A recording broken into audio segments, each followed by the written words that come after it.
A história se passa no fundo da floresta. Seiichi Haragi, um estudante do segundo ano do ensino médio, se vê em um mundo completamente desconhecido, vivendo sob circunstâncias inimagináveis. Ele é ofuscado por uma luz intensa e descobre uma garota descoberta em pé diante dele. Surpreendentemente, ela o abraça animadamente e pede para se casar com ele, deixando Seiichi perplexo, incapaz de acreditar que uma garota tão bonita faria tal proposta. Nesse momento, ele se lembra de como acabou nessa situação semanas antes. De volta à sua escola, Seiichi era constantemente intimidado por seus colegas devido ao seu peso e aparência. Um dia, enquanto estava no chão após ser agredido, a voz de um ser misterioso interrompeu a rotina escolar habitual, anunciando que os alunos seriam transportados para outro mundo como heróis. Esse deus lhes concede habilidades especiais, como o poder de visualizar estatísticas, avaliar objetos e acessar inventários. Ele também lhes dá 10 minutos para formar grupos antes de serem enviados. Como? No entanto, Seiichi, com estatísticas mínimas, é rejeitado por todos e transportado sozinho. Antes de ser enviado, Deus se compadece dele e lhe concede uma habilidade especial, embora sem explicar sua natureza. Ao chegar no novo mundo, Seiichi se encontra no meio da selva, faminto e sem recursos. Após 5 dias sem comida, ele se depara com uma fruta estranha deixada por alguns macacos nas proximidades. Usando sua habilidade de avaliação, ele descobre que é uma fruta da evolução. Apesar de suas dúvidas, a fome o obriga a comer. Embora a fruta tenha um gosto horrível, ela satisfaz sua fome, e uma voz misteriosa o informa que ele ganhou seus efeitos, embora nenhuma mudança imediata seja evidente. Nos dias seguintes, Seiichi explora a selva, enfrentando situações perigosas. Ele descobre que os macacos possuem mais frutas da evolução e consegue roubar algumas, junto com poções, usando sua habilidade de inventário. Ele também encontra um cogumelo misterioso e, movido pela desespero, come-o, experimentando uma dor de estômago severa que o leva a consumir mais frutas da evolução para se aliviar.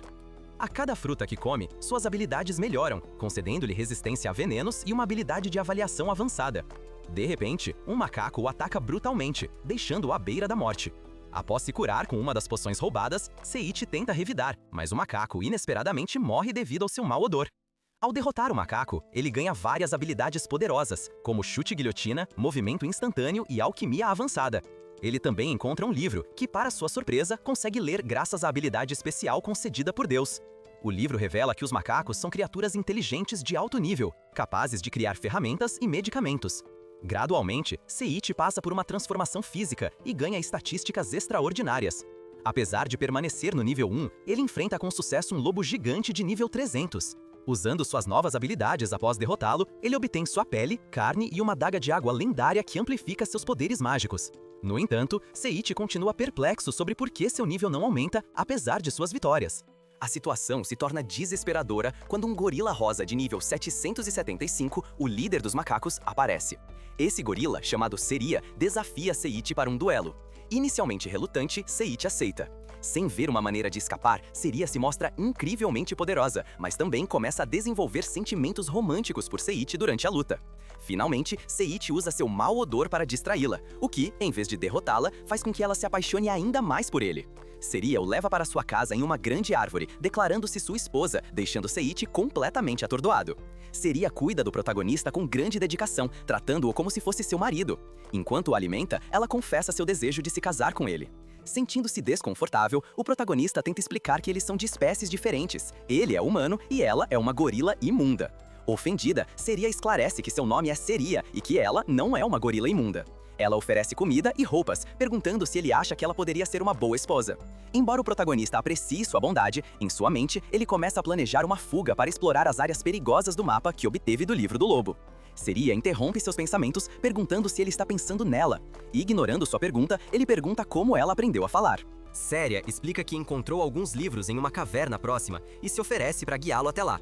Entre os livros, o protagonista descobre um intitulado Magia para o Dia a Dia e aprende uma habilidade chamada Lavar, que lhe permite se limpar sem precisar tomar banho. Mais tarde, eles vão pescar à beira do rio. Aproveitando a distração de Seria, o protagonista tenta escapar, mas se depara com uma aranha gigante. Seria aparece a tempo e a derrota com um único golpe, provando que realmente se importa com ele. De volta para casa, enquanto jantam, Seria brinca que parecem recém-casados, deixando o protagonista desconfortável. Seria então menciona seu plano de ir com os macacos em busca de mais frutas da evolução, surpreendendo o protagonista ao lembrar das que ele havia roubado. Quando Seria pergunta se ele sabe sobre a fruta da evolução, ele nega. Seria explica que essas frutas aprimoram aqueles que as consomem, mas devem ser comidas em quantidades exatas de 10, pois mais do que isso pode ser letal. Já tendo comido 10, o protagonista fica preocupado, mas Séria não suspeita de nada. Ela então menciona que alguém roubou suas frutas, forçando o protagonista a confessar que as pegou porque estava morrendo de fome.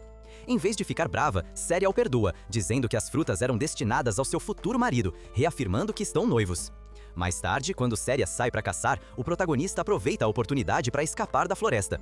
Enquanto foge, ouve Séria gritando para ele não descer por um determinado caminho, mas ele a ignora e usa uma habilidade para se mover rapidamente. Ele chega a uma caverna que parece ameaçadora e decide entrar. Dentro, ele encontra portas que levam a uma câmara com um esqueleto sentado em um trono. O esqueleto se apresenta como Xenos, o aristocrata sombrio. Usando sua habilidade de avaliação, o protagonista descobre que Xenos parece estar no nível 1, mas na verdade é nível 1500. Xenos se prepara para lutar, exibindo um poder avassalador. Justo quando o protagonista está prestes a ser derrotado, Séria aparece e o protege, recebendo um golpe fatal antes de perder a consciência. Séria diz ao protagonista que o protegeu porque ele nunca a tratou como um monstro. Cheio de determinação e amor, o protagonista confronta Xenos durante a batalha. Ele declara seus sentimentos por Séria e desbloqueia uma nova habilidade chamada Impacto Oceânico, que usa para derrotar Xenos. Antes de desaparecer, Xenos agradece ao protagonista por libertá-lo de sua maldição atual e por lhe ensinar o poder do amor. Seiichi Haragi retorna à série, que, à beira da morte, confessa que gostaria de ter sido sua esposa. Os dois compartilham um beijo e Série começa a brilhar, se transformando em uma bela humana. O protagonista fica atônito, mas Séria assegura a ele que ela ainda é ela mesma. Finalmente, o Senhor Ovelha, o guardião do labirinto, aparece para parabenizá-los por completarem o calabouço e os recompensa com vários tesouros, incluindo um novo lote de frutas da evolução. Com isso, o protagonista e Séria, de mãos dadas, partem em direção à cidade mais próxima. Mas antes de partirem, vários demônios são derrotados por uma mulher misteriosa. Seiichi discute com Seri sobre se juntar a uma guilda de aventureiros, convencido de que isso pode facilitar a reunião com seus companheiros. Durante a jornada, eles encontram um slime, que o protagonista avalia com sua habilidade e descobre que é bastante forte. Quando o slime ataca, o protagonista o derrota com um único golpe. O inimigo solta um loot, um par de botas e algumas cartas. Seria pega as botas enquanto o protagonista coleta as cartas e ganha novas habilidades, como absorção e compreensão. Essas melhorias permitem que ele suba de nível, fazendo com que sua habilidade de disfarce evolua para disfarce em camadas. No entanto, essa mudança o incomoda, pois ele sente que isso o afasta de sua humanidade. Nesse momento, seus olhos começam a brilhar e seu capacete se transforma. Transforma-se em uma túnica de mago. Uma carta também aparece, que Seria lhe entrega. Ao abri-la, o Senhor Ovelha surge e explica que sua habilidade de disfarce melhorou, permitindo que ele oculte seus poderes, mas também um alerta sobre as mudanças que o fazem parecer menos humano. Após essa breve interação, a carta se autodestrói. Agora equipado com sua nova túnica e acompanhado por Seria com suas botas, eles continuam sua jornada até chegarem a uma cidade. Na porta da cidade, os guardas exigem notificação de identificação. O protagonista, preocupado, explica que perdeu a sua. Os guardas pedem que coloquem as mãos na joia da verdade para verificar se não são criminosos. Ambos passam no teste sem problemas, mas o guarda, que se apresenta como Cloud, os avisa para evitarem a guilda local a todo custo. Apesar desse aviso, o protagonista decide visitar a guilda por curiosidade. Ao chegar, a guilda parece normal do lado de fora, mas ao abrir a porta, são recebidos por uma cena extravagante, com membros exibindo comportamentos bizarros e eróticos. Justo quando estão prestes a sair, são interceptados por Gustel Clutch, o mestre da guilda, que os empurra para dentro. Enquanto se gaba de seus músculos, Gustel ordena a Ares McLean, a recepcionista, que registre o protagonista. Inicialmente relutante devido à sua vestimenta, Ares muda sua abordagem e prossegue com o registro após um ajuste no guarda-roupa. Durante o processo, alguns brutamontes se aproximam do protagonista, que menciona ser novo na guilda. Eles o levam para uma área isolada para lhe dar as boas-vindas, que acaba sendo bastante estranha. No entanto, ele consegue escapar pulando de telhado em telhado. Quando retorna à guilda, Ares informa que o teste de entrada incluirá missões como escoltar conquistas ou tarefas diversas. Para supervisionar essas atividades, eles precisam de um aventureiro de rank B ou superior, Gazelle. Apresenta Artória Green, uma aventureira conhecida como Artória a Calamidade, que concorda em supervisionar após alguma insistência. Artória então guia o protagonista e Síria em seu primeiro trabalho, cuidando de crianças em uma igreja. Síria assume a responsabilidade por essa tarefa, enquanto Artória e o protagonista seguem para a próxima missão. No caminho, eles encontram uma criança ferida, e Artória a protege de detritos que caem, demonstrando suas habilidades defensivas. O protagonista fica impressionado, mas Artória permanece reservada e menciona sua maldição, que causa problemas para aqueles ao seu redor. O segundo trabalho deles envolve demolir ruínas. Ao tentar fazê-lo, o protagonista provoca um desabamento e fica preso, preocupando Artória. No entanto, ele sai ileso, o que a leva a repreendê-lo por sua imprudência. Reconhecendo sua própria falha, ela promete ser mais cautelosa no futuro. A terceira tarefa deles é passear com o cachorro de uma mulher, que se revela ser um enorme lobo chamado Milk. Milk persegue o protagonista enquanto Artória conversa com a dona sobre o quanto Milk está se divertindo. Após completarem suas tarefas, eles retornam à guilda para receber seu pagamento. Artória oferece-lhes hospedagem e comida, surpreendendo tanto Gustal quanto Eris com sua bondade. Naturalmente, também ficamos intrigados, pois suas verdadeiras intenções permanecem obscuras. No dia seguinte, o protagonista, Síria e Artória continuam com a avaliação da guilda. Sua missão é coletar ervas medicinais comuns. Enquanto Artória tenta explicar os detalhes, o protagonista, achando que é uma tarefa simples, corre direto para a floresta, com Séria o seguindo, deixando Artória no meio da frase. Mais tarde, ambos retornam com suas descobertas. Séria traz as ervas medicinais corretas, enquanto o protagonista apresenta cogumelos estranhos, com habilidades incomuns. Artória o lembra de que a tarefa era coletar ervas medicinais, mas ele se desculpa dizendo que não conseguiu encontrar nenhuma, embora várias estivessem bem aos seus pés. Após coletar as ervas adequadas, Artória informa que ainda precisam de mais, então ele volta para a floresta. Durante sua busca, o protagonista ouve vozes e encontra um grupo de demônios que se apresentam como a equipe especial Misleia. Quando tentam atacá-lo com um gigante troll, o protagonista o derrota sem esforço, usando sua habilidade de absorção, que iguala sua força à do oponente. Impressionados, os demônios fogem, ignorando as perguntas do protagonista sobre as ervas. Sem outra opção, ele retorna a Artória, que finalmente lhe fornece ervas medicinais para que ele possa passar no teste. Enquanto isso, a equipe de demônios retorna à Senhora Leia, que os repreende por desobedecer suas ordens e entrar no mundo humano. Eles explicam que plantaram minas de transporte no território humano, mas Leia fica furiosa ao saber que as minas levam ao labirinto do Deus Dragão Negro. Como punição, ela promete 500 chibatadas. Enquanto isso, Seit, Seria e Artória começam o segundo teste da avaliação da guilda, derrotando 10 slimes. Durante a missão, Artória percebe que alguns slimes estão desaparecendo devido à magia de transporte na área, então decide cancelar o teste e informar a guilda. No entanto, ela pisa em uma das armadilhas e é transportada junto com o protagonista e Seria para o labirinto do Deus Dragão Negro. Artória os repreende por tentarem salvá-la, mas eles explicam que seus corpos agiram por impulso. Comovida, Artória pede que fiquem juntos e lhes dá uma pedra mágica que fica vermelha se alguém estiver em perigo. Sem querer, ela pisa em uma armadilha que levanta uma parede, separando-a do grupo. Enquanto procura por eles, o protagonista e Seria tentam usar a pedra de orientação, mas acabam seguindo um caminho diferente. Artória enfrenta uma batalha feroz contra uma múmia, enquanto o protagonista e Seria descobrem uma sala com um baú. Embora desconfiados, o baú implora para ser aberto, revelando-se como um inimigo com braços e pernas. O protagonista o derrota usando sua habilidade Aquabind. Ao subir de nível, outro baú aparece, contendo um livro sobre a história dos baús animados, um anel e cartas. De repente, a pedra de orientação fica vermelha, indicando que Artória está em perigo. Mudando para Artória, ela está ferida e de pé diante de uma grande porta. Dentro, ela enfrenta o Deus Dragão Negro, um poderoso inimigo do exército do Rei Demônio. Apesar de usar sua habilidade Berserker da Calamidade, ela está gravemente ferida e à beira da derrota. Enquanto o dragão se prepara para seu ataque final, Artória se lembra de Seit e Seria, lamentando ter os envolvidos em uma situação tão perigosa. Justo quando tudo parecia perdido, o protagonista e Séria chegam, protegendo-a com a ajuda de uma capa mágica, prontos para enfrentar o temível dragão.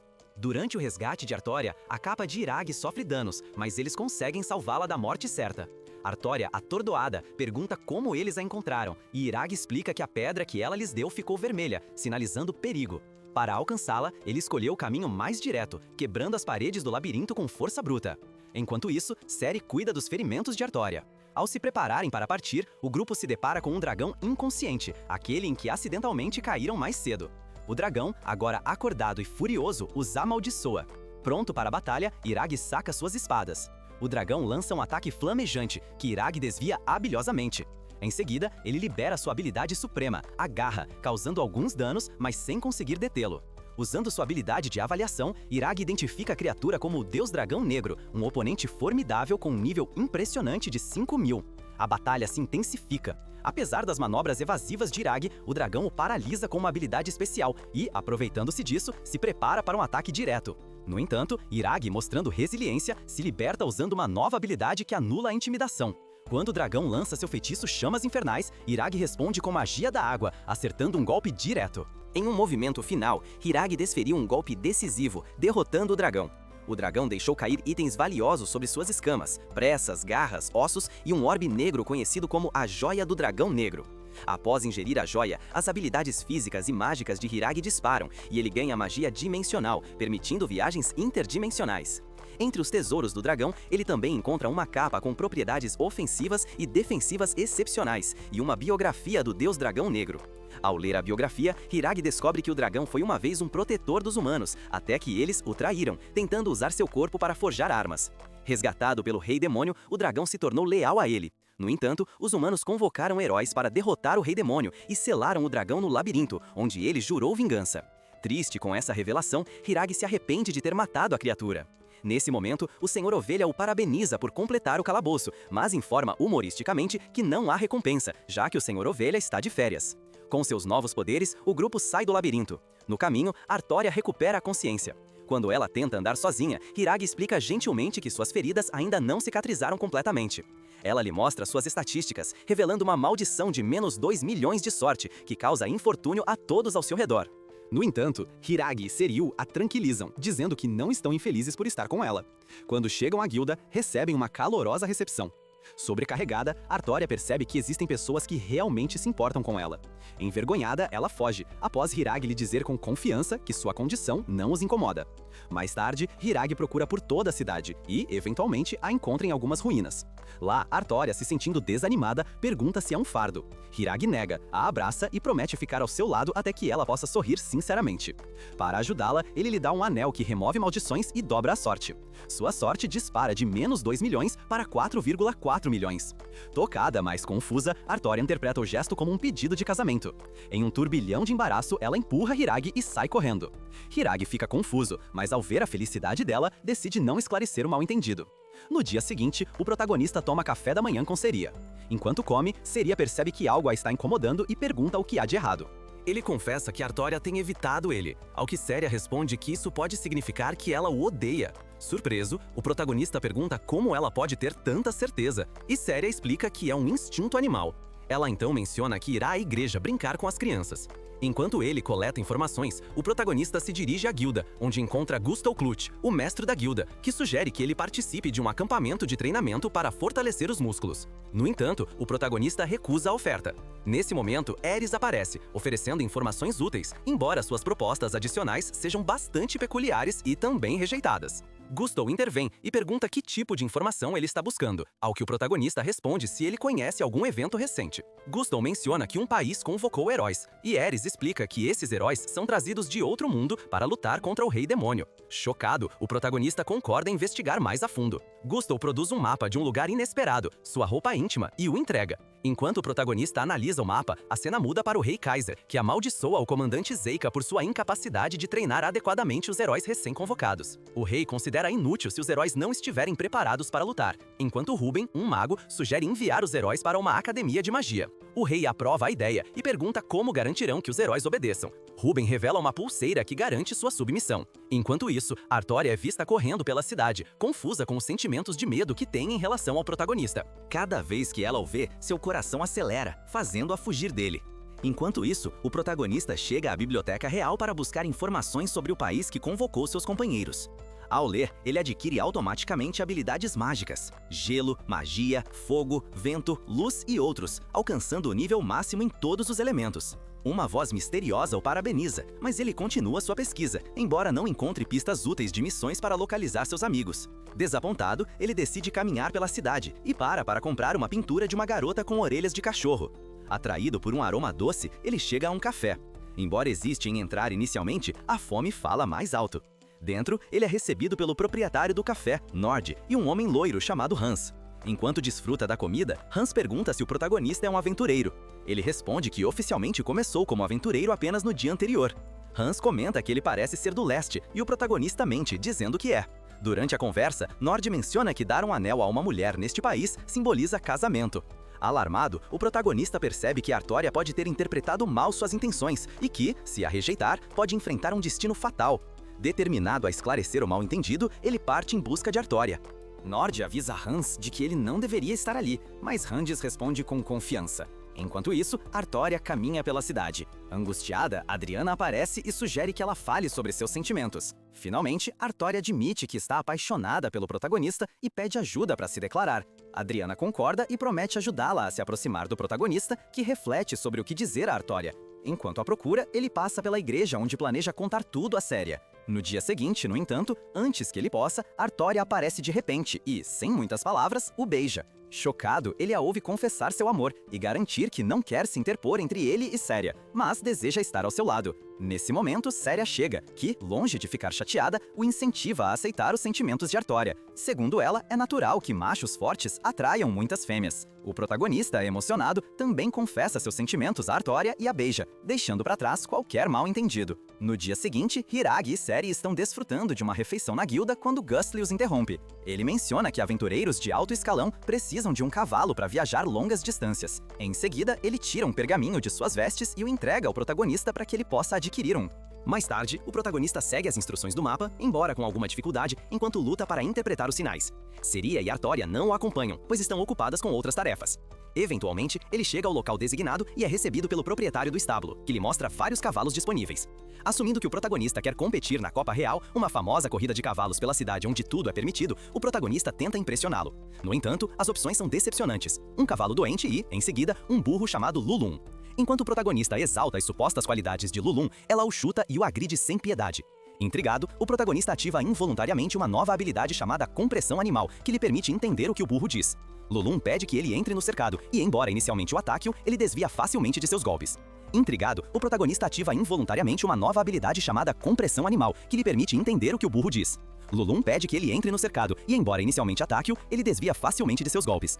Impressionada, Lulum acaba se rendendo, ajoelhando-se e declarando o protagonista digno de ser seu mestre. O protagonista, ainda machucado, tenta objetar, mas Lulum o nocauteia com outro chute. Assim, o protagonista leva o burro consigo. Enquanto passeiam pela cidade, Lulum fica com fome devido aos aromas que a cercam, e o protagonista compra algo para ela comer, um gesto que ela aprecia, chamando-o de bom homem. Mais tarde, eles passam pelo stand onde o protagonista havia comprado uma pintura anteriormente. Lá, encontram May, a garota de orelhas de cachorro, sendo assediada por um jovem loiro chamado Clay. May agradece ao protagonista por comprar sua pintura, mas Clay insiste que ela participe de um prestigiado concurso de arte. May recusa, alegando que é novata e não está à altura da tarefa. O protagonista a incentiva a correr, lembrando-a de seu talento. Para motivá-la, ele faz uma aposta. Se ele ganhar a Copa Real, May deve entrar na competição. Apesar de suas reservas, ela concorda. No dia seguinte, o protagonista, acompanhado por Syria, Artória e Lulune, se prepara para a corrida. As regras permitem o uso de magia e armas para obstruir os oponentes, tornando-a uma competição brutal. Um dos prêmios mais cobiçados é passar um dia com as Valquírias, mas o protagonista e Lulune estão interessados apenas em ganhar o Tanberry, um peixe considerado uma iguaria. A corrida começa, mas Lulum, distraída pela fome, cai para o último lugar. O protagonista busca em seu inventário e encontra uma fruta da evolução, que Lulum come instantaneamente, recuperando sua energia. A partir desse momento, eles correm em alta velocidade, desviando dos competidores e enfrentando inúmeros perigos. No meio da corrida, um participante convoca um bando de lobos em um lobo do inferno de rank A, causando caos, enquanto outros lutam para sobreviver. Lulum derrota facilmente os lobos, até mesmo nocauteando o enorme lobo com um chute no rosto. Finalmente, o protagonista e Lulune cruzam a linha de chegada em primeiro lugar. Inspirada pela vitória, May decide participar do concurso de arte. Mais tarde, Lulune fica desapontada por não terem ganhado a Tanberry, mas a protagonista a consola, lembrando-a de que conseguiram o primeiro lugar na Copa. Radiante, Lulune jura servi-lo por toda a vida e começa a evoluir. Evoluir, transformando-se em uma garota. Nesse momento, Séria e Artória chegam, encontrando Lulune nua perto da protagonista, criando uma situação constrangedora. Ao ser descoberta por Artória, Seiichi entra em pânico e tenta explicar a situação. Ele diz a ela que deu a Lulune uma fruta da evolução, que a transformou em uma garota. Artória, incrédula, o agride, deixando claro que não acredita em sua desculpa. Nesse instante, Séria intervém e se transforma de volta em uma gorila, provando que as frutas da evolução são reais. Surpresa, Artória leva Lulune a uma loja para comprar roupas adequadas. Enquanto estão na loja, duas garotas interrompem. Cláudia, a estéril com cabelo acil, e Lorna com cabelo laranja. Ambas se apresentam como membros das Valquírias. Cláudia inspeciona a protagonista, a acusa de ser uma pervertida e, sem aviso, lança um feitiço que o prende magicamente. Ignorando seus protestos, elas anunciam que o levarão ao Castelo Arcel, no reino de Windenburg, para cumprir uma tradição, passando um dia com as Valquírias como vencedora da Copa Real. Embora o protagonista reclame, ele acaba concordando. Enquanto isso, no Reino dos Demônios, Leia, capitã do 3º Esquadrão do Exército Demoníaco, chega atrasada a uma reunião com outros comandantes. Todos expressam seu descontentamento com seu atraso. A reunião se concentra em Lucia, a filha do Rei Demônio, que propõe uma aliança com os humanos do Reino de Wimborg. Sua assistente, Krasi, se opõe, relembrando a história da opressão humana contra os demônios e citando uma profecia que alerta contra a coexistência. Leia intervém, mencionando que um humano derrotou o deus dragão negro em combate justo, chocando todos os presentes. Mais tarde, Leia realiza um ritual para invocar o espírito do deus dragão negro, que confirma que foi derrotado de forma honrosa e aconselha contra a busca por vingança. Por sua parte, Lucia reafirma que a coexistência com os humanos é essencial para garantir a paz. Embora Krasi tente desestabilizar a situação, os capitães juram lealdade a Lucia. Furiosa, Krasi promete sabotar os planos nas sombras. De volta ao protagonista, Cláudia e Lorna o guiam pelo castelo. Eles chegam a tempo de testemunhar o treinamento das Valquírias. Lideradas por sua capitã Louise Baltz, Louise demonstra uma habilidade incrível, derrotando facilmente suas companheiras em combate. Impressionado, o protagonista chama a atenção de Louise, que o desafia para um duelo de prática. Embora ele tente recusar, Louise ignora e inicia a luta. Durante o duelo, o protagonista surpreende a todos ao ativar uma nova habilidade, Reflexo Defensivo, que aprimora seu sexto sentido. Com essa habilidade, ele consegue desviar do ataque final de Louise e desarma sua espada com um chute. Estupefatas, as Valquírias exigem uma explicação, mas o protagonista, igualmente perplexo, simplesmente afirma que não sabe como fez isso. Admirando-o, Louise se ajoelha e o chama de mestre, agradecendo por ajudá-la a superar sua solidão, já que sempre foi rejeitada por sua força superior. Cláudia, empolgada, explica que ninguém jamais havia derrotado Louise antes, nem mesmo com magia. Chorando, as Valquírias agradecem ao protagonista por lhes dar esperança. Embora ele insista que não tem muito a ensinar, concorda em ajudar com seu treinamento. Ao fazer isso, ele desbloqueia uma nova habilidade, ensinar. De repente, uma criada irrompe, informando que o rei foi atacado. Louise pede ao protagonista que se retire por sua segurança, mas ele insiste em ajudar. Cláudia o convence a usar sua habilidade de visão do mundo para identificar o culpado. Descobrindo que o atacante é um assassino infantil, Hiragi usa sua habilidade de avaliação para analisar o capitão, confrontando-o. Descobre que, na verdade, ela é uma simples menina de 8 anos e, além disso, uma escrava. A garota se aproxima dele com hostilidade, lançando facas em forma de kunai, mas o protagonista as para com sua habilidade de reflexo defensivo. Apesar dos ataques dela, ele os contorna facilmente e até devolve as facas, acidentalmente aprendendo. Surpreso com a situação, ele decide nocauteá-la para evitar mais confrontos e, em seguida, interrogá-la.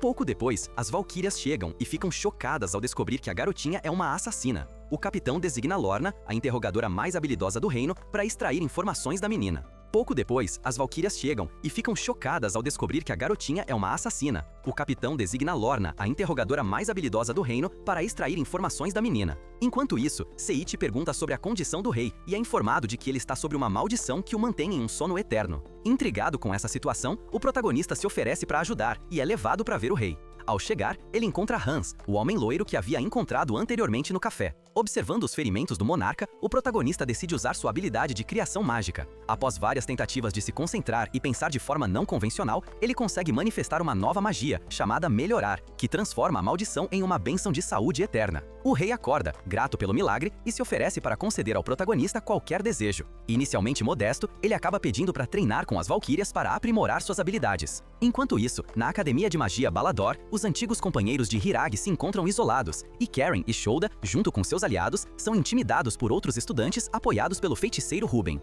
Embora tentem ficar fora de problemas, a ameaça de conflito paira no ar, e sua posição dentro da academia parece ser alvo de conspirações. De volta ao reino, o protagonista e o rei Hans compartilham uma conversa descontraída em uma fonte termal, onde o monarca revela seu sonho de construir banhos públicos acessíveis a todas as raças, promovendo paz e unidade entre humanos, demônios e bestas. Esse idealismo inspira o protagonista, que começa a acreditar na possibilidade de um futuro sem guerras. Enquanto isso, as Valquírias também desfrutam de um banho, discutindo eventos recentes e avaliando a situação com o jovem assassino. Em outra parte do reino, o rei Kaiser discute planos em andamento com seus aliados. Ruben e Zakia mencionam que os heróis da academia usam pulseiras de submissão para evitar rebeliões. No entanto, Zakia expressa sua desconfiança, argumentando que eles poderiam se voltar contra o reino se não fossem controlados adequadamente. No meio dessa discussão tensa, um ataque de flechas interrompe a reunião. Zakia destrói a ameaça sem esforço e imediatamente parte para encontrar o culpado. Enquanto isso, o protagonista se reencontra com seus companheiros Artória, Séria e Luluna, que estavam o procurando. Artória, ciumenta das Valquírias, tenta confrontá-lo, mas acaba se acalmando quando Louis, o capitão, se apresenta formalmente ao grupo. Séria se declara como esposa do protagonista, Artória se proclama namorada dele e Luluna se anuncia como sua serva, deixando Louis surpreso e fortalecendo seus laços. Finalmente, Lorna continua seu interrogatório ao jovem assassino, empregando métodos peculiares para extrair informações. Assim começa um novo capítulo na história, marcado por revelações sobre o passado sombrio da garota e as crescentes tensões políticas e sociais dentro do reino. Seiichi e Louis intervêm para interrogar diretamente o assassino capturado. Durante o interrogatório, ela revela que não pode divulgar quem a mandou assassinar o rei, pois o colar que ela usa a obriga ao silêncio e a pune se tentar desobedecer. Quando tentam remover o colar, ele responde com uma punição automática. Enquanto isso, o rei Kaiser toma conhecimento do fracasso do assassino e ordena a seu subordinado Ruben que use o colar para fazer com que ela se autodestrua. Ruben executa o comando imediatamente. Em paralelo, Zakir reflete sobre sua luta pelo reino enquanto empunha sua espada. Mais tarde, ele rastreia a pessoa responsável pelo ataque ao rei e a encontra, um homem chamado Shin. Shin confessa seu envolvimento, justificando suas ações como vingança pela morte de sua amada Naturiana, uma demônio pacífica que foi injustamente morta por humanos. Ele acusa Zakia de ser um fantoche do rei, mas Zakia nega a acusação. Declarando sua independência, os dois se envolvem em uma breve batalha, mas após lançar uma chuva de flechas como ataque, Shin escapa, deixando Zakia profundamente perturbado pela palavra fantoche, que parece ter ressoado dentro dele. De volta ao protagonista, Seiichi usa sua magia de criação para estudar o colar do assassino. Uma visão do presidente Lincoln o inspira a desenvolver uma nova habilidade, Magia da Libertação. Com esse novo poder, ele consegue quebrar o feitiço do colar, libertando o assassino. A jovem assassina, sentindo-se livre pela primeira vez, se apresenta como Origa Camiria e conta seu trágico passado. Ela foi prisioneira do reino de Kaiser, separada de sua mãe e submetida a torturas em instalações especiais. Treinada desde jovem para ser uma assassina através do uso do colar, foi forçada a cometer inúmeros crimes. Cheia de culpa, ela explica que suas mãos estão manchadas de sangue. Comovido por sua história, Seiichi pega sua mão e a consola, garantindo que ela pode recomeçar. Ele até oferece a ela o papel de irmã mais nova e promete protegê-la. Seri e Artória apoiam a decisão de Seiichi, enquanto Origa, ainda hesitante, avisa que agora será caçada como uma traidora. No entanto, o grupo insiste em protegê-la, e Louis também aprova a decisão, mencionando que até o rei Hanzi expressou o desejo de protegê-la. Por fim, Origa concorda em se juntar ao grupo. Em outra cena, Ruben fala através de uma esfera mágica com Krasi, um servo da Rainha Demônio. Krasi informa que houve mudanças em seus planos devido à decisão de Luya de formar uma aliança com o reino de Wimburg. Krasi revela um exército demoníaco pronto para agir, e os dois concordam em prosseguir com seus planos assim que tudo estiver em ordem. De volta a Seiichi, ele é visto treinando com Flório para controlar sua magia e recebe elogios por seu progresso. Enquanto isso, Seri e Artória também estão se esforçando em seu próprio treinamento. Louis interrompe Hiragi com uma missão, escoltando o rei Hanzi, já que relatórios do Paladino Sombrio indicam a presença de atividade de monstros na região. Louis explica que ela deve partir para o campo de batalha com as Valquírias, confiando o reino e o rei ao protagonista em sua ausência. Finalmente, Louis parte com seu exército, deixando Seiichi no comando. No dia seguinte, Hiragi continua aprimorando seu controle sobre a magia sob a orientação de Flório. Seu progresso é notável e, no processo, ele desbloqueia uma nova habilidade chamada Inferno da Dor Infinita. Intrigado, mas sobrecarregado pelo poder dessa habilidade, ele sente que talvez nunca consiga dominar completamente seus dons mágicos. Frustrado, ele desaba no chão em lágrimas. Nesse momento, Gusto e Aerys chegam, tendo retornado de uma visita ao rei. Eles trazem consigo o santo feiticeiro conhecido como Leon Berger, cuja presença impressiona Flório. Curiosamente, o protagonista se apresenta e pergunta quem é Berger. Flório explica que o Elder é um dos magos mais poderosos e versáteis do reino, capaz de dominar todos os elementos. Pouco depois, o grupo se encontra com o rei Hans, Gazel, Aerys e Berger. Durante a conversa, o feiticeiro menciona a Academia de Magia Balbador. Despertando o interesse do protagonista, Flório revela que Berger é o diretor dessa prestigiada instituição. Enquanto isso, em outro local, Kanazuki treina intensamente em esgrima, demonstrando habilidade notável diante de seus colegas, que não conseguem deixar de admirá-lo. No entanto, Kanazuki deixa a área de treinamento visivelmente inquieto, devido a rumores que circulam pela escola. De volta ao protagonista, o rei Hans, Berger e Flório discutem os heróis convocados de outros mundos, expressando preocupações sobre os potenciais problemas que podem causar. Assim como na academia, a reunião deles é interrompida por um guarda que traz a alarmante notícia de que um exército de 5.000 monstros, de nível chefe, está se aproximando para atacar a capital. O rei fica atônito com a magnitude da ameaça, mas Berger tenta acalmá-lo, lembrando de que a capital é guardada pelas Valquírias. No entanto, Hans informa que elas estão atualmente ausentes, lutando em outra batalha. Enquanto isso, na fronteira, Luiz e o Paladino Sombrio enfrentam corajosamente o exército, embora estejam cientes de que uma onda ainda maior está a caminho da capital. Em outro lugar, Krasi observa de perto, rindo malignamente ao confirmar que Luiz e o Paladino Sombrio estão amarrados na fronteira, deixando Telbert indefeso. Isso torna a cidade um alvo fácil para seu exército. No entanto, Krasi observa que ainda há indivíduos que podem interferir em seus planos, identificando notadamente o protagonista como um deles. De volta às muralhas da cidade, Irag, o rei Hans, Berger e os defensores se preparam para a batalha iminente. O exército inimigo é massivo, mas os heróis da cidade estão prontos para lutar. Elias, líder da guilda, lidera o ataque inicial ao lado de seus companheiros, abatendo incontáveis monstros. Sei, Artória, Origa e Luluna também se juntam à luta, mostrando sua coragem e habilidades excepcionais. Enquanto isso, Berger utiliza sua vasta magia para dizimar um grande número de inimigos. Mas, assim que parece que estão ganhando terreno, um mensageiro chega com notícias alarmantes. Outro exército, 2 vezes maior e composto por monstros de classificação Grande Chefe, está avançando da floresta. Irag olha para o horizonte, percebendo que a verdadeira batalha pelo reino está apenas começando. Irag, sobrecarregado pelo número crescente e pela força dos monstros, busca desesperadamente uma solução. Nesse momento, ele tem a ideia de criar um feitiço supremo que poderia mudar o rumo da batalha. Intrigado, Barnabas pergunta o que ele planeja fazer. Seiichi imagina o feitiço, o lança e o nomeia de Hud Gem. Inicialmente, ele se sente envergonhado, pois parece ter falhado. No entanto, logo uma estátua mágica aparece atrás dele, emitindo raios que aniquilam os monstros. Um desses raios atinge Gustle e Ares, confirmando a eficácia do feitiço. Seiichi explica que os raios atingem apenas aqueles que ele considera prejudiciais, pedindo desculpas por qualquer dano colateral. Como os monstros derrotados e o reino seguro, a cena muda para Krasi, que observa atônito, enquanto seu exército é obliterado em um piscar de olhos pelo feitiço do protagonista. Enquanto isso, no reino, o rei Hans elogia o protagonista por sua incrível façanha. A celebração é interrompida quando Irag, de repente, sobe de nível várias vezes em rápida sucessão. Preocupado com sua evolução constante, ele teme perder sua humanidade, mas é rapidamente tranquilizado por seu grupo, que se reúne para verificar como ele está. Origa pede para ele acariciar sua cabeça, e Barn faz o mesmo pedido, mas o protagonista recusa, achando isso um tanto estranho e constrangedor. Barn então lhe oferece uma posição como professor na prestigiosa Academia de Magia Balador.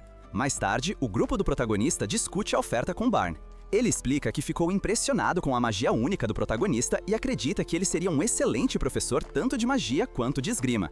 Embora inicialmente relutante, o protagonista acaba aceitando depois que Barn lhe assegura que seus companheiros podem se juntar a ele e assumir papéis significativos. Seria como aluna, Artória e Lulune como professoras e Origa como sua assistente. Antes de partir para a academia, o grupo aproveita alguns dias tranquilos na cidade. O protagonista organiza saídas individuais com cada um de seus companheiros, começando por Sei. Durante o passeio, Sei decide levar Origa junto, e juntas elas passeiam pela cidade, conversam e fortalecem suas amizades. Em um momento íntimo, o protagonista agradece a Sei por tudo que ela fez por ele, e confessa o quanto a ama, fazendo Sei chorar de alegria. Enquanto desfrutam da cidade, elas notam um balão gigante com uma tela anunciando o início de um concurso de pintura. O apresentador dá boas-vindas aos participantes e apresenta o júri, liderado pelo Duque Berger. Entre os concorrentes está May, que apresenta um desenho do protagonista, expressando sua gratidão por ele a ter inspirado a participar. A arte May ganha o primeiro lugar e, após receber uma oferta para se juntar a uma prestigiada academia de arte, se despede do protagonista, prometendo pintá-lo como seu primeiro modelo assim que concluir seus estudos. Enquanto isso, as Valquírias chegam à cidade e Luz, um de seus membros, se despede do protagonista, sabendo que ele em breve partirá para a Academia de Magia de Balador.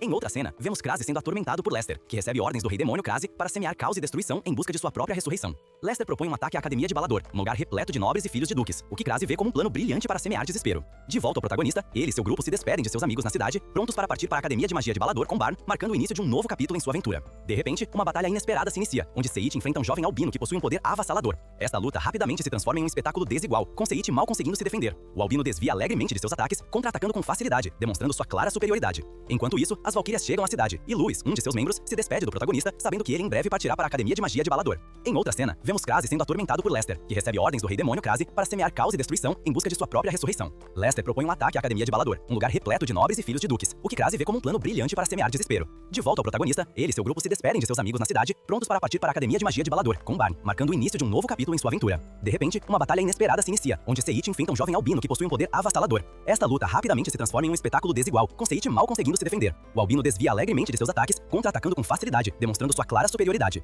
Em um momento crítico, o albino desvia de um ataque de Seiichi e o finaliza com um movimento poderoso que parece letal. No entanto, Seri intervém, transformando-se em sua forma de gorila e consegue salvar Hiraga Dog no último segundo, atingindo o albino com uma série de ataques. Apesar dos esforços de Seri, seus golpes não conseguem causar dano.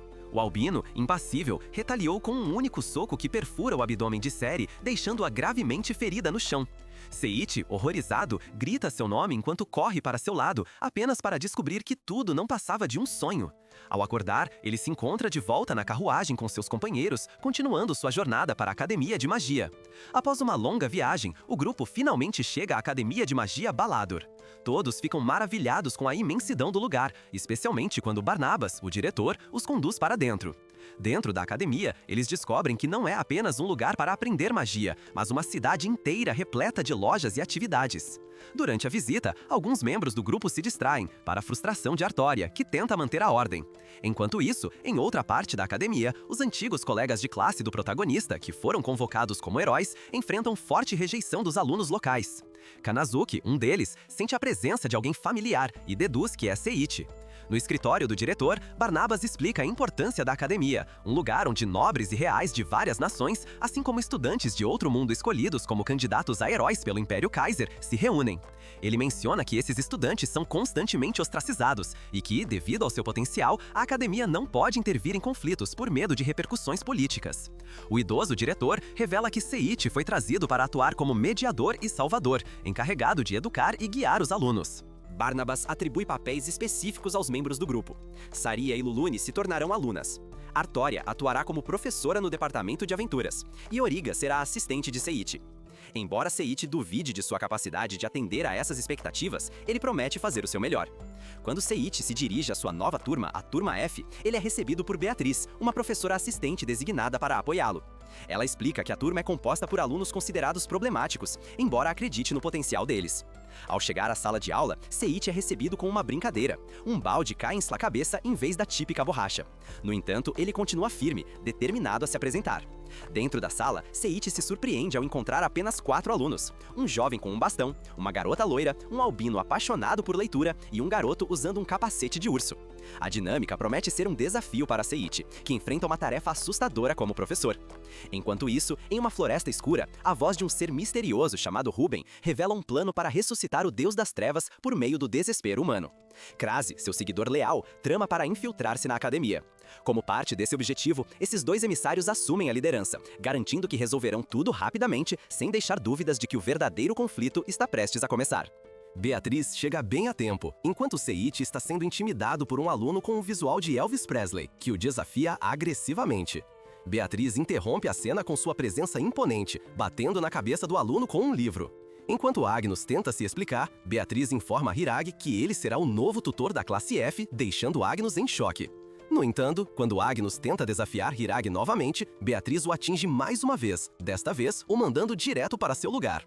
Na sala de aula, Beatriz apresenta formalmente Seiichi Hiragi como o tutor da classe F e Origa como sua assistente. Ela também anuncia que Séria se juntará ao grupo, animando Agnus, que imediatamente tenta convidá-la para um café. Beatriz então convida os alunos a se apresentarem. Passion, apelidado de o Fiery Quiff do Inferno, é o primeiro, seguido por Brood, o príncipe do Império Kaiser. Quando Agnus tenta provocar Brood, Beatriz intervém, arremessando seu livro e impedindo qualquer confronto. Em seguida estão Helen Rosa, conhecidas como as Gêmeas Escarlates, e Bayard Lutra, que intrigantemente se comunica por sinais em vez de falar. Enquanto isso, Kanazuki acompanha a descida de nosso protagonista, esperando se reunir com ele. No caminho, ela acidentalmente esbarra em Iris Seito, a presidente do conselho estudantil, que, após ouvir sua explicação, deduz que ela está procurando Seiichi e decide se juntar à busca. De volta à sala de aula, Beatriz distribui uma prova aos alunos, mas Séria, tomada pela empolgação, se transforma em um gorila. Seiichi e Origa a acompanham para fora da sala, lembrando-a de manter sua transformação sob controle na frente dos outros. Assim que tudo volta ao normal, Beatriz sugere que Hiragi organize uma aula especial para avaliar as habilidades dos alunos, uma proposta que ele aceita. No entanto, os alunos reagem de forma intimidadora ao ouvir isso. Mais tarde, Ellen e Brood discutem o mistério em torno de Hiragi. Seria revela que é sua esposa, deixando todos atônitos. Quando perguntada se o protagonista é forte, Seria afirma com confiança que sim, provocando um silêncio curioso de Ellen antes que ela se retire. No escritório do diretor, Beatriz informa Seiichi que a classe F é conhecida como a tropa dos fracassados, embora eles tenham um problema significativo que os outros desconhecem. Pouco depois, um grupo de alunos liderado pelo irmão mais velho de Brood chega para intimidar a classe F. Tel, arrogante e dominador, exige que todos se ajoelhem diante dele, proclamando-se o futuro imperador. Quando ele volta sua atenção para Seria e a declara sua futura esposa, ela o rejeita de forma direta, afirmando que ama Seiichi. Humilhado, Tel decide ir embora, mas não antes de lançar um desafio para as próximas batalhas de classe. Finalmente, a aula especial começa, e Hiragi instrui os alunos a não usarem magia durante as lutas. Agnus se oferece para enfrentá-lo primeiro, mas Ellen o intimida a desistir de sua vez. Ellen ataca Seiichi com adagas, mas ele desvia e bloqueia com facilidade, se perguntando por que ela o ataca com tanta intensidade. Enquanto isso, emissários do Rei das Trevas se aproximam da Academia de Magia com intenções sinistras, apostando entre si sobre quem matará mais alunos em nome de seu mestre. Enquanto isso, a batalha entre Seiichi e Ellen atinge um ponto crítico. Ellen ataca incansavelmente, liberando sua habilidade especial, Facas Secretas de Presa. No entanto, Hiragi desvia de seus movimentos com facilidade e, em uma manobra rápida, a lança pelo ar. Quando a pega, ele acidentalmente toca um dos seios dela, o que faz com que Ellen desferisse um soco que o deixa estirado no chão. Esse momento cômico dá lugar a Agnus entrando em cena para enfrentar Seiichi, mas o Príncipe Brood sugere uma luta de 3 contra 1, o que o protagonista aceita prontamente. Embora Agnus hesite inicialmente, Brood o persuade e, junto com Belde, eles elaboram uma estratégia. A batalha começa com Agnus atacando com seu bastão, mas Hiragi desvia sem esforço. Belde aproveita a distração para atacar por trás, mas Seiichi o para mais uma vez. Em meio ao caos, Brett tenta um golpe de espada, mas Hiragi bloqueia com a boca, deixando todos atônitos. Ele então salta para cima e desce com um tapa poderoso, criando um impacto tão forte que sacode toda a academia, derrotando os 3 alunos. Seri e Origa elogiam Seiichi, enquanto Agnus chora de frustração. Acreditando que sua incapacidade de usar magia os torna fracos e desprezados pelos outros, Hiragi usa sua habilidade de visão do mundo e detecta uma anomalia. Seus alunos estão presos por correntes, impedindo-os de usar magia. Refletindo sobre seu próprio passado de desprezo em sua vida anterior, ele se solidariza com a situação deles. Determinado a ajudar, ele começa a meditar e os orienta a pronunciar a palavra liberação. Isso ativa uma habilidade especial, inicialmente confusa, mas que acaba quebrando suas correntes mágicas. Liberados de suas limitações, os alunos experimentam a magia pela primeira vez. Rudd Decided descobre a magia da água. Baird encontra sua afinidade com a magia da terra. E Agnus, manipulando a magia do fogo, acidentalmente coloca seu próprio cabelo em chamas, provocando risadas ao redor. Os alunos expressam sua gratidão a Seiichi por lhes dar uma nova chance e prometem se dedicar ao máximo. Avançando. Enquanto isso, Kanazuki segue a trilha de Hiragi, descobrindo que o cheiro também permanece em Artória, deixando-a desconcertada.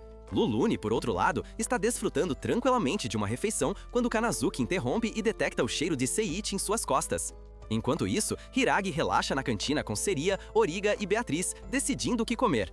A atmosfera fica tensa quando Artória e Lulune chegam e Kanazuki, ainda perseguindo a trilha de Hiragi, aparece inesperadamente. Reconhecendo sua velha amiga, Hiragi a chama, fazendo com que Kanazuki o abrace na frente das outras garotas, acendendo a ciúmes de Artória. Ao mesmo tempo, emissários do Rei das Trevas finalmente chegam à entrada da academia, que é protegida por uma barreira mágica. Angril tenta quebrá-la, mas a encontra incrivelmente resistente. Usando um feitiço, eles controlam os guardas e os obrigam a abrir os portões, infiltrando-se com sucesso na academia. Voltando para Seiichi, Kanazuki o abraça enquanto todos os alunos da cantina assistem. Kanazuki, animada, comenta que, embora o protagonista esteja diferente, ela está feliz em vê-lo novamente. A cena é interrompida quando Artória chega, exigindo uma explicação. Enquanto Seiichi tenta explicar, Artória o atinge. Beatriz intervém para acalmar a situação, acalmando ambas as partes. Beatriz repreende Artória, dando a Kanazuki e Seiichi a chance de conversar. Kanazuki expressa sua alegria pelo reencontro e se aproxima, aparentemente para beijá-lo. No entanto, ela surpreende Seiichi ao cheirá-lo, comentando sobre como ele tem o cheiro de outras mulheres, impressionando-o com seu aguçado olfato. Ela então aponta para o grupo de garotas que acompanha Seiichi, perguntando por que ele cheira como elas. Isso desencadeia uma competição no estilo Dragon Ball entre as garotas para determinar quem é a mais importante para ele. Kanazuki se declara como sua amiga de infância. Artória afirma que é sua namorada. Lulune se apresenta como sua serva e Origa diz que é como uma irmã mais nova. As tensões aumentam quando Seria aparece, lançando uma explosão de energia e se proclamando esposa de Seiichi, eliminando Kanazuki da disputa. Hiragi carrega Kanazuki nos braços até a enfermaria, fazendo-a se sentir encantada. Mais tarde, todos se reúnem em torno de uma mesa, onde Seria pergunta diretamente a Kanazuki se ela tem sentimentos românticos por Seiichi. Envergonhada, Kanazuki nega, insistindo que são apenas amigos de infância. Enquanto isso, as outras garotas começam a listar o que gostam em Seiichi. Seria adora seu sorriso, Artória seu heroísmo, Lulune seus fortes coques e Origa suas carícias na cabeça. Isso deixa Seiichi nervoso, que implora para que parem. Kanazuki então se pronuncia, contando como Seiichi a salvou no passado, defendendo-a, mesmo que isso resultasse em ele ser intimidado. Hiragi revela ao grupo que tanto ele quanto Kanazuki são de outro mundo, mostrando sua verdadeira aparência e impressionando as garotas. Elas o asseguram que sua aparência não importa, enfatizando como ele as aceitou apesar de suas diferenças. Seiichi, tocado por suas palavras, agradece pelo apoio e recupera sua forma atual.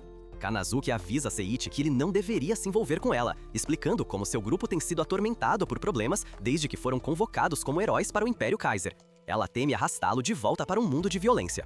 Enquanto conversam, Origa nota uma pulseira no pulso de Kanazuki que a incomoda. Seiichi usa uma de suas habilidades para analisá-la e descobre que é um artefato projetado para aumentar estatísticas, mas também para controlar seu portador. Essa revelação acende a fúria em Hiragi, que jura se vingar do Império Kaiser. Uma entidade sombria tenta explorar sua raiva, liberando uma onda de poder sombrio sentida em todos os reinos. Essa onda destrói as pulseiras usadas pelos companheiros de Kanazuki, deixando-os inconscientes. Mais tarde, Seiichi recupera a compostura graças à série e explica a verdadeira natureza do bracelete para Kanazuki. Barnabas chega para confirmar que o Império Kaiser usa esses braceletes para manipular heróis convocados e controlar os destinos de reinos inteiros.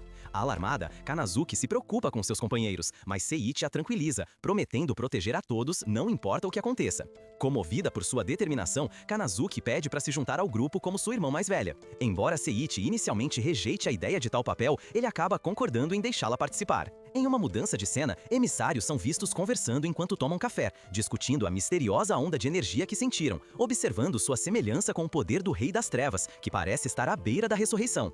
Rubens chega para informar que os braceletes da missão foram destruídos, instando-os a executar seu próximo plano. Enquanto isso, o céu fica vermelho e um olho ominoso, semelhante à entidade que tentou controlar Seiichi, aparece. No dia seguinte, a turma de Hiragi estava cheia de entusiasmo para aprender magia e se tornar mais forte. Impulsionados pelo desejo de superar aqueles que o zombavam, Bru pediu ao protagonista para treiná-los. Após a aula, o restante dos colegas se juntou ao pedido e, vendo sua determinação, Hiragi concordou. Eles se dirigiram ao campo de batalha da academia para praticar. Durante o treinamento, Bard Lutra prendeu o protagonista com um feitiço de pedra, enquanto Helena, Bru e Agnus lançavam seus próprios ataques. No entanto, algo peculiar aconteceu. Seiichi não conseguiu usar sua magia como de costume e teve que se proteger dos ataques de seus alunos. Embora preocupado, ele optou por não alarmá-los e, em vez disso, elogiou seu progresso. Nesse momento, Theo apareceu, insultando o protagonista e seus alunos, chamando-os de fracassados e, com arrogância, declarou que os faria se ajoelhar diante dele na próxima competição. Suas palavras enfureceram Helena, que sacou suas adagas, mas Theo a zombou ainda mais, fazendo comentários depreciativos sobre o pequeno país de onde ela vinha. Bruce interveio para acalmar sua irmã, enquanto Theo desafiava o protagonista. Rudd defendeu seu professor, prometendo que resolveriam as coisas na próxima competição interclasses. Isso motivou ainda mais os alunos, que continuaram treinando sob a orientação do protagonista. O tempo passou e a véspera da competição chegou. Enquanto os meninos relaxavam nas fontes termais, especulavam sobre o rosto oculto de Bard por trás de sua máscara. Enquanto isso, as meninas se envolviam em suas próprias atividades em grupo. No dia seguinte, emissários foram vistos perdendo tempo comprando roupas. Foi então que um misterioso garoto albino, que Seiichi havia visto em seus sonhos, apareceu. O albino os ameaçou, exigindo que cumprissem suas tarefas. Intimidados, prometeram obedecer e o garoto desapareceu. De volta à academia, a competição interclasses começou. A primeira partida foi entre a turma S, liderada por Theo, e a turma F, liderada pelo protagonista. Antes que a batalha começasse, Bru e Theo estavam prontos para se enfrentar, mas foram interrompidos quando Berger foi preso por anéis mágicos que o imobilizaram. Para a surpresa de todos, os emissários se revelaram como apóstolos da Ordem do Deus Sombrio. O céu ficou vermelho e um olho gigante apareceu acima deles. Ingria declarou que todos os estudantes seriam sacrificados ao Deus Sombrio. Um dos emissários lançou um feitiço poderoso que prendeu todos os estudantes, refletindo seus ataques e matando vários deles. Beatriz tentou acalmar a situação, mas seus esforços foram em vão. Theo tentou confrontar Ingria, mas ela o controlou com um feitiço, forçando-o a atacar seus próprios companheiros. Bru interveio para salvar seu irmão, mas Theo rejeitou sua ajuda. Vendo as circunstâncias desesperadoras, os colegas de Bru propuseram uma trégua com Theo e Alina para enfrentarem Ingria juntos. No entanto, Ingria se mostrou poderosa demais, lançando um feitiço sombrio que os lançou a todos para longe. Theo conseguiu ferir Ingria ao roubar sua arma e, com a ajuda dos outros, quebraram parcialmente sua máscara, revelando um rosto parcialmente queimado. Enfurecida, Angria lançou um feitiço poderoso que deixou todos gravemente feridos. Enquanto isso, Seiichi continuava preso na banheira, lidando com a diarreia causada pela comida de Lulune. Angria se aproximou de Helena, ameaçando arruinar seu rosto, mas foi parada por Beatriz, que chegou para proteger os estudantes. Beatriz confrontou Ingria, que a zombou chamando-a de velha. Durante a batalha, Ingria usou um feitiço para controlar Agnus, forçando-o a atacar seu professor. Beatriz desvia habilidosamente dos ataques de Agnus, enquanto seu manipulador o ordena a destruí-la. No entanto, Agnus surpreende seu mestre ao confessar que aprendeu magia graças a Seiichi e não a ela. Esse comentário fere profundamente Beatriz. Os outros alunos tentam parar Agnus, mas falham. Em um momento de distração, Beatriz consegue acertar Agnus na cabeça com seu livro, ajudando-o a recuperar parcialmente o controle de seu corpo. Isso enfurece Angriel, que intensifica seu ataque, embora Beatriz o afaste com facilidade. Usando seu livro, ela conjura um feitiço poderoso que derrota Angriel de forma decisiva. Quando Agnus acorda, ele pede desculpas a Beatriz por suas ações, mas ela o acerta gentilmente e o lembra de não dormir na aula. Os alunos da classe F agradecem à professora por tudo o que ela lhes ensinou. Nesse momento, outro emissário aparece, afirmando que, se eles quiserem celebrar, devem derrotá-lo primeiro, Beatriz e seu filho. Os alunos o ignoram e tentam sair, o que enfurece o emissário. Ele faz o diretor Barnabas de refém e começa a torturá-lo até que Beatriz o acerte, forçando-o a soltar o diretor. O companheiro do emissário, ferido mas não derrotado, tenta se levantar e implora por poder a ele. No entanto, ele a rejeita friamente. Rindo, ele revela que ela nunca foi uma apóstola do Senhor das Trevas, explicando que verdadeiros apóstolos possuem uma marca que contém um fragmento de seu poder. Humilhada e desesperada, a companheira do emissário é absorvida pelo olho gigante no céu, sendo retirada do campo de batalha. O emissário desafia Beatriz a continuar sua lição especial. Ela aceita e uma feroz batalha começa. Beatriz começa atacando com cortes de vento, que o emissário desvia facilmente. Ele contra-ataca com um golpe poderoso, fazendo Beatriz voar. Seus alunos tentam intervir, mas Beatriz ordena que fiquem para trás. Tirando sua jaqueta e colocando os óculos, Beatriz se fortalece e lança um feitiço potente que consegue atingi-lo. Divertido, ele a atinge repetidamente, fazendo-a voar mais uma vez. Os alunos, vendo sua professora em perigo, atacam o emissário com magia, mas seus esforços são em vão. O emissário desvia seus feitiços e contra-ataca, colocando suas vidas em perigo. Desesperada, Beatriz intervém para protegê-los, deixando claro que irá defendê-los a todo custo, mesmo que isso signifique sacrificar a si mesma.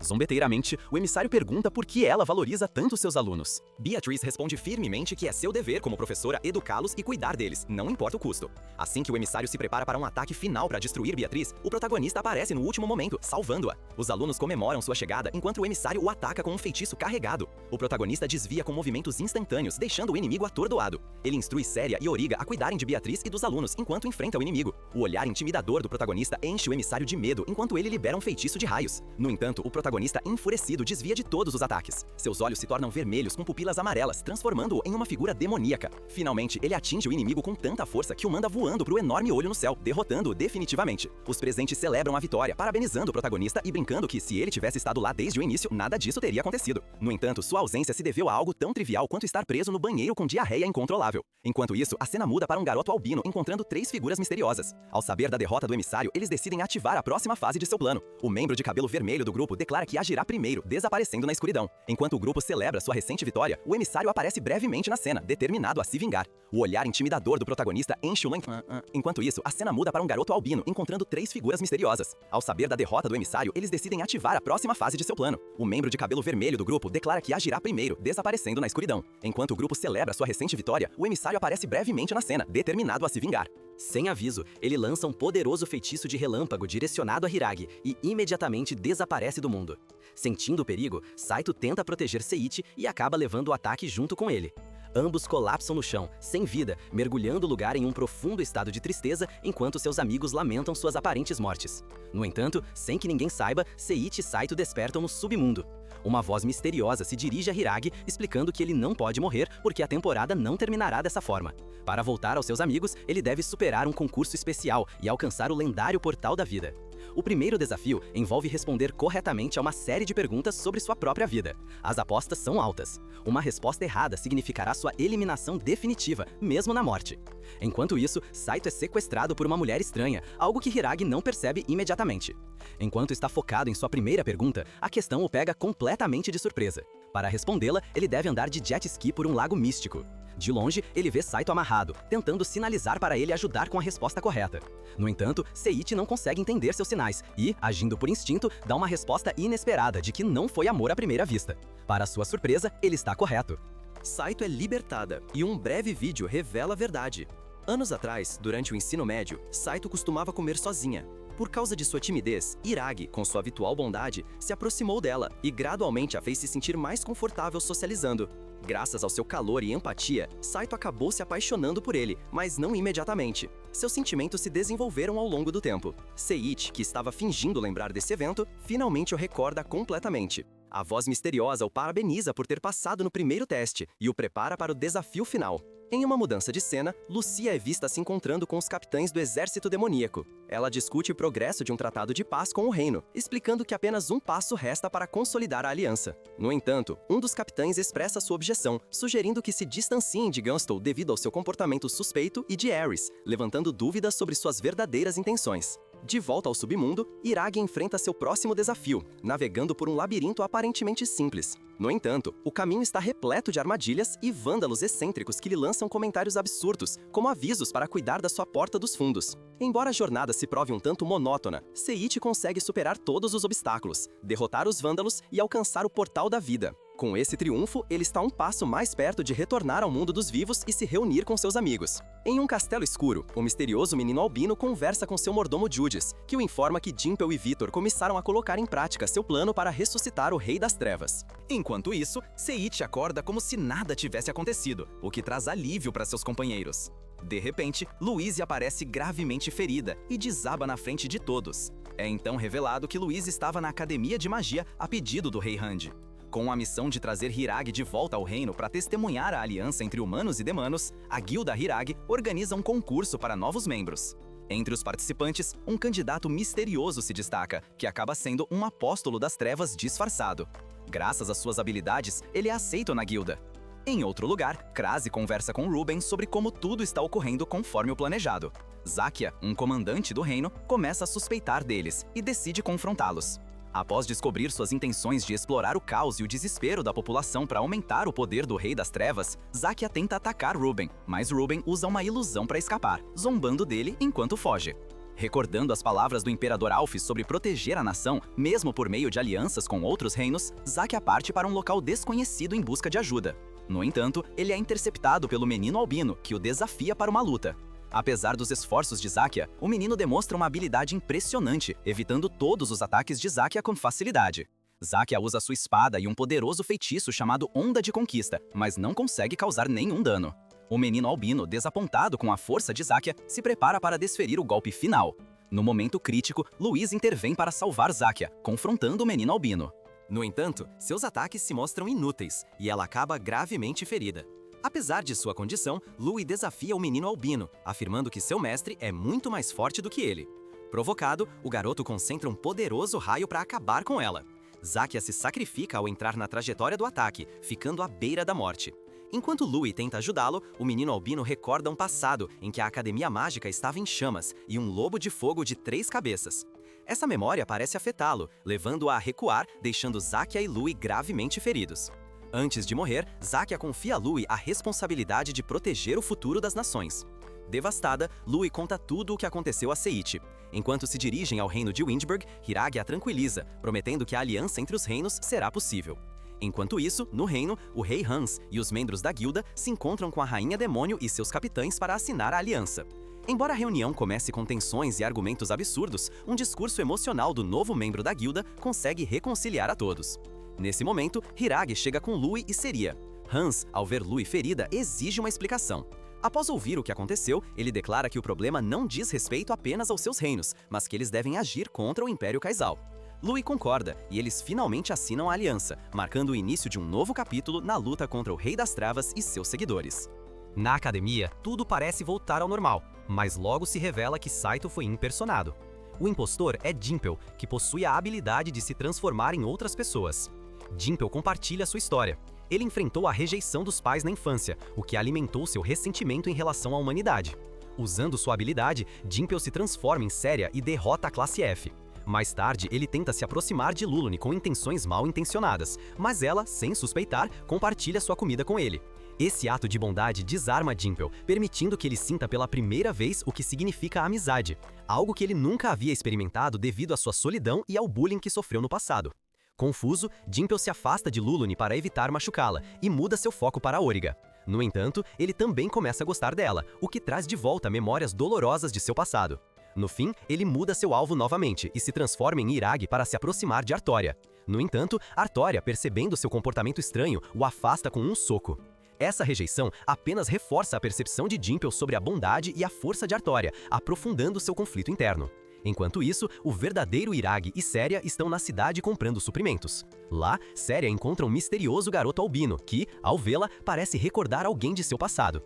Pouco depois, Seiichi chega, conversa brevemente com o garoto, que, após confirmar que Seiichi é o homem que está procurando, sai com um aviso enigmático. Nos encontraremos novamente em breve. De volta à academia, Dimpel continua a investigar a vida de Seiichi, determinado a entender por que todos o consideram tão admirável. Durante seu tempo se passando por Seiichi, ele começa a apreciar as interações cotidianas e o calor da vida escolar. Durante um piquenique, o diretor reúne todos para discutir a Ordem do Deus Sombrio, mas é interrompido por um gigante ogro que tenta atacá-los. Dimpel, na pele de Seiichi, repele o ogro com um olhar intimidador. Isso levanta suspeitas de Barna, que sente uma presença maliciosa e reúne os outros para revelar que há um impostor na academia. Kanazuki confirma suas suspeitas com seu aguçado olfato, observando que o impostor não carrega o cheiro de Seiichi. Além disso, ela menciona ter visto um falso Saito conversando com Lulume, enquanto o verdadeiro Saito estava inconsciente no galinheiro. Nesse momento, Dimpel decide revelar sua verdadeira identidade, admitindo que é um dos 4 líderes da Ordem do Deus Sombrio. Ele explica que seu plano original era semear o caos na academia após assumir a identidade de Saito, mas sua experiência como Hiragi o transformou. O calor das relações humanas o transforma, e embora duvide que possa ser amado como Hiragi, decide abandonar seus planos de destruir a academia e ir embora. Artória, tocada por suas palavras, apoia a decisão de deixá-lo ir. Bart, inicialmente relutante, reconhece que Dimpel poderia tê-los destruído, mas escolhe não fazê-lo, então também decide confiar nele. Mais tarde, à distância, Dimpel olha para a academia com nostalgia. Nesse momento, uma figura misteriosa encapuzada aparece, aliviada ao vê-los. Dimpel diz que deixará a Ordem do Caos e começa a explicar suas razões. No entanto, antes que ele consiga terminar, a figura encapuzada o mata sem dizer uma palavra. Finalmente, Iragi retorna à academia com Seria, refletindo sobre seu breve encontro com o garoto albino e seu possível significado no futuro. Após os eventos anteriores, voltamos aos membros da guilda de Seiichi. Vitor, cada vez mais impaciente, está determinado a colocar seu plano misterioso em ação. Enquanto isso, toda a guilda está profundamente adormecida após uma noite de excessos, exceto pelo homem com o Sucker, que parece ser atacado nas primeiras horas da manhã. No dia seguinte, Gussel, junto com Vitor e Eris, iniciam uma investigação para descobrir o que aconteceu. Eles interrogam todos os membros da guilda, mas nenhum deles fornece respostas claras. Nesse momento, Vitor sugere que o ataque poderia ter sido realizado por um membro da Ordem das Trevas, levantando leves suspeitas. Em Eris, mais tarde, os membros da guilda se reúnem em frente ao que parece ser o túmulo do homem com Sucker. Ares, visivelmente exasperado, grita com ele, apontando que ele claramente não está morto. De repente, o homem com Sucker acorda e explica o que aconteceu. Em estado de embriaguez, ele tentou encher uma mamadeira com urina, mas acidentalmente pisou em outra e desmaiou. Essa revelação absurda resolve o incidente de maneira cômica. Enquanto isso, Seiichi explica na aula a aliança entre o reino de Windburg e os demônios, aprofundando-se nos detalhes dessa passagem. Atacada em outra parte da cidade, Eris caminha sozinha pelas ruas até ser interceptada por Vitor. Com uma mistura de desespero e arrogância, Vitor se revela como um apóstolo da Ordem Sombria. Eris, sem surpresa, admite que já suspeitava disso, o que leva Vitor a atacá-la imediatamente. Embora Eris desvie de alguns de seus golpes, logo ela é dominada e Vitor a acerta no estômago, deixando-a no chão. Enquanto Vitor se prepara para desferir o golpe final, Gustel intervém para detê-lo. Com evidente raiva, Gustel exige uma explicação, a qual Vitor responde que faz isso puramente por diversão. Indignado, Gustel o soca com tanta força que o manda voando. Depois de garantir que Eris está bem, Gustel confronta Vitor em uma luta que começa com socos intensos e parece equilibrada. No entanto, Vitor ativa seu feitiço de ressonância, aprimorando seus músculos e tornando cada golpe que recebe 2 vezes mais poderoso. Embora o feitiço lhe dê vantagem, Gustel se recusa a recuar e continua lutando com determinação. No meio da batalha, Vitor zomba da aparente fraqueza de Gustel, mas Gustel responde que seus golpes não precisam ser fortes para provar seu valor. Finalmente, Gustel consegue mover Vitor com um discurso emocional sobre a verdadeira força e a importância da amizade. As palavras de Gustel afetam Vitor de tal forma que seu feitiço começa a vacilar. Aproveitando essa distração, Gustel o atinge com toda a sua força, estilhaçando as pedras ao seu redor. Em uma reviravolta inesperada, Gustel cai no peito de Vitor, chamando de amigo. Atônito, Vitor sorri e admite que, pela primeira vez em sua vida, se sente genuinamente derrotado. Embora ferido, Vitor se retira da batalha. No caminho, Vitor encontra Judith, que duvida da legitimidade de sua derrota. Enquanto Vitor admite que perdeu, ele também confessa que, pela primeira vez, sente algo parecido com paz. No entanto, Judith o assassina implacavelmente antes de desaparecer. Em outro lugar, Seiichi continua treinando na academia.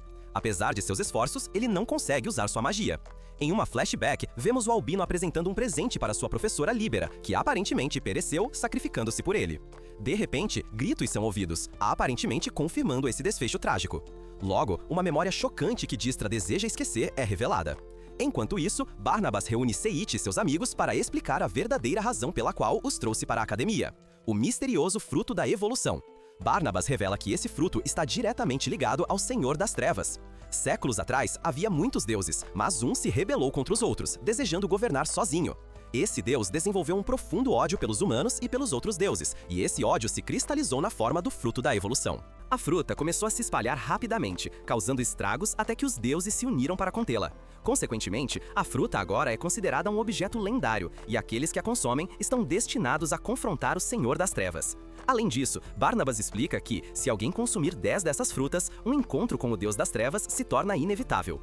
Barnabas menciona Dijkstra, explicando que ele é responsável pelos trágicos eventos que ocorreram. Através de uma lembrança, vemos um jovem Barnabas tentando consolar Dijkstra, que havia perdido seus pais após uma guerra devastadora. Barnabas o levou para a Academia Mágica e, com a ajuda de Libra, sua professora, tentaram dar a ele um novo propósito na vida. No entanto, tudo mudou quando a academia foi atacada por um inimigo desconhecido, semeando caos e destruição. Durante o ataque, Libera tentou proteger os alunos, enquanto Dijkstra enfrentava um temível lobo de 3 cabeças. Apesar dos esforços de Libera para ajudá-lo, o lobo se mostrou poderoso demais e tirou sua vida. Consumido pelo desespero, Dijkstra procurou o corpo de sua professora entre as pedras e os escombros, sem sucesso. Foi então que a mesma entidade que havia tentado possuir Hiragi apareceu para ele, sussurrando palavras cheias de ódio em relação aos humanos e aos deuses. Em seu estado vulnerável, Dijkstra aceitou as palavras da entidade e permitiu que ela lhe concedesse poder, recebendo sua mordida. Após isso, Dijkstra consumiu uma fruta da evolução, que o transformou em sua forma atual. A partir daquele momento, ele culpou Barnabas por tudo o que havia acontecido e deixou a academia. Barnabas, por outro lado, lamenta desde então sua incapacidade de proteger Libera. Nesse momento, Dijkstra aparece ao lado de Judith, que sequestra Hiragi. Barnabas tenta detê-lo, apelando para as memórias de Libera na tentativa de convencer Dijkstra a voltar para eles. Mas isso apenas o enfurece ainda mais. Dijkstra agarra Barnabas pelo pescoço e, em um ato desesperado, Barnabas ativa um feitiço de autodestruição. Embora Barnabas sacrifique sua vida, o feitiço não consegue prejudicar Dijkstra. Hiragi, cheio de raiva, passa por uma mudança em seus olhos. No entanto, Judith usa um feitiço para teleportar Seiichi e Séria para outra dimensão. Surpreendentemente, essa dimensão se revela ser a mesma que Seiichi havia visto em seus sonhos antes de chegar à academia. Dijkstra explica que o Senhor das Trevas reside nesse lugar e que ele precisa da energia de Seiichi para revivê-lo. Mas, para a surpresa de todos, Dijkstra revela que seu verdadeiro objetivo é ressuscitar o Deus das Trevas apenas para matá-lo com suas próprias mãos. A batalha começa e Seiichi saca sua espada para se defender, apenas para descobrir que não pode usar sua magia e que sua energia se esgota rapidamente. Dijkstra o zomba e decide brincar com seu desespero, recriando as cenas que Seiichi havia testemunhado em seus sonhos, levando-o ao limite com Séria, que de repente aparece para confrontar Dijkstra em sua forma de gorila. A batalha se torna intensamente envolvente. Séria, corajosa e determinada, ataca com todas as suas forças, mas seus golpes parecem mal afetar Dijkstra, que exibe um poder imenso e indiferença ao dano. Em um momento devastador, Dijkstra crava seu punho no abdômen de Séria, deixando-a gravemente ferida. Seiichi, horrorizado, corre até ela e a segura em seus braços, observando enquanto a vida escapa dela. Desta vez, não é um sonho nem uma ilusão. Seiichi morre, deixando Hiragi em desespero pelo que testemunhou. A tragédia desencadeia algo incomum dentro de Hiragi. Graças ao poder do fruto da evolução, ele começa a despertar seus verdadeiros poderes. Uma energia intensa e avassaladora emana dele, cercando-o e transformando a atmosfera. Em meio a esse despertar, Seiichi é transportado para um espaço astral, onde começa a reviver memórias dolorosas de seu passado, confrontando mais uma vez os momentos em que foi intimidado e humilhado. Nesse espaço, aparece Astra. Tentando manipular Seiichi, Dijkstra o incita a se deixar consumir pelo poder sombrio do fruto.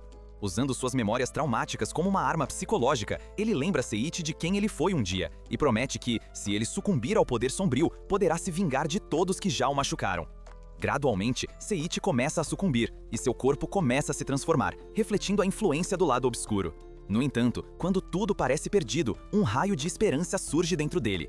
Memórias de série, de seus amigos e das experiências que compartilhou em sua nova vida começam a ressurgir. Neste momento crítico, a versão astral do próprio Hiragi aparece diante dele para lembrá-lo do verdadeiro poder que possui: amor e amizade. Enquanto recorda suas waifus e os laços que formou, Seiichi consegue resistir às tentações de Distra e recupera sua determinação. Graças a isso, ele atinge uma nova forma, a evolução do amor. Nessa forma, sua energia se transforma em uma poderosa melodia. Ao cantar, Hiragi realiza um milagre. Ele ressuscita todos aqueles que haviam morrido, incluindo Seri e outras vítimas do conflito. Com sua força e determinação renovadas, Seiichi confronta Distra em uma batalha final. Sem recorrer à violência, ele usa o poder do amor para mostrar a Distra que seu caminho é sem sentido. Distra finalmente percebe seus erros e decide acabar com sua própria vida para se reunir com Libera, a pessoa que sempre amou. Antes de desaparecer, Distra deixa para trás um último fruto da evolução, como símbolo de sua redenção. Seiichi, agora com Seri ao seu lado, retorna mais uma vez à academia para compartilhar o que aconteceu. Juntos, eles anunciam que Distra não sobreviveu, mas seu sacrifício restaurou o equilíbrio entre humanos e demônios. Graças a isso, o tratado de paz entre as duas raças é estabelecido com sucesso. Contudo calmo, Seiichi decide continuar sua vida cercado por suas waifus, enquanto o mundo finalmente desfruta de uma paz arduamente conquistada. Embora a duração dessa paz permaneça incerta.